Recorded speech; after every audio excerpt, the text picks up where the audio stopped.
Di saat rakan seangkatan memperoleh pendapatan 5 angka, Muhammad Saifuddin Maksum memilih mengakhiri karier sebagai jurutera untuk terjun ke dunia pertanian. Percaturan hidupnya yang berubah 360 darjah tidak sia-sia apabila berjaya menukar perkarangan rumah di Sabak Bernam Selangor kepada tanaman pelbagai jenis sayur-sayuran. Lebih tak disangka-sangka, produk pertaniannya turut mendapat permintaan tinggi pengusaha kedai Tom Yam. Laporan Izzati Rizan dalam segmen Potret Inspirasi.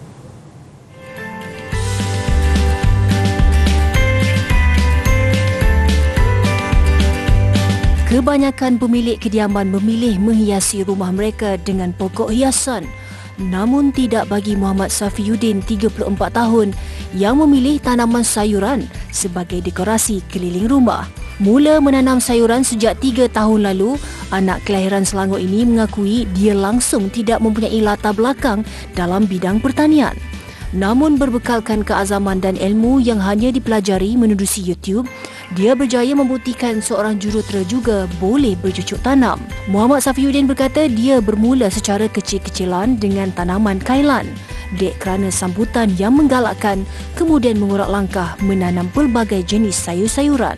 Saya cuma nak cuba bidang baru dan saya tengok bercucuk tanam ni satu benda yang bagi saya satu benda yang seksi. Sebabnya bermula daripada biji benih, lepas tu kita dapat tuai hasil yang agak lumayan. Macam hasil tanaman saya akan jual kepada kantin sekolah, kedai-kedai makan sekitar tempat tinggal dan kepada penduduk setempat lah sekitar tempat tinggal saya. 6 jenis sayuran yang lazimnya dicari pengusaha kedai makan diusahakannya: sawi bunga, kangkung, terung, bayam dan pakcoy. Tidak hanya bergantung kepada pendapatan menjual sayur-sayuran, Muhammad Saifuddin turut menghasilkan produk pertanian lain untuk menambah rezeki. Termasuklah menanam spesies bunga matahari gergasi untuk dijadikan biji benih.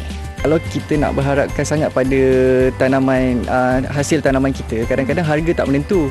Hari ni harga baik, esok harga dah kurang baik. Jadi saya cuba cari pendapatan lain dengan jual anak pokok, biji benih, kawalan serangga yang saya gunakan. Sekarang saya sangat berpuas hati sebab tahun ni saya telah capai satu pencapaian dekat kebun saya, MyGap pesticide free. So tanaman saya masih lagi menggunakan baja kemikal tetapi kawalan serangga tidak menggunakan kemikal.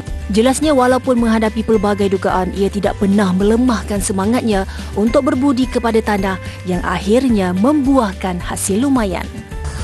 Hanya bermodalkan RM500, persekitaran rumah Encik Safiuddin bertukar menjadi mini kebun.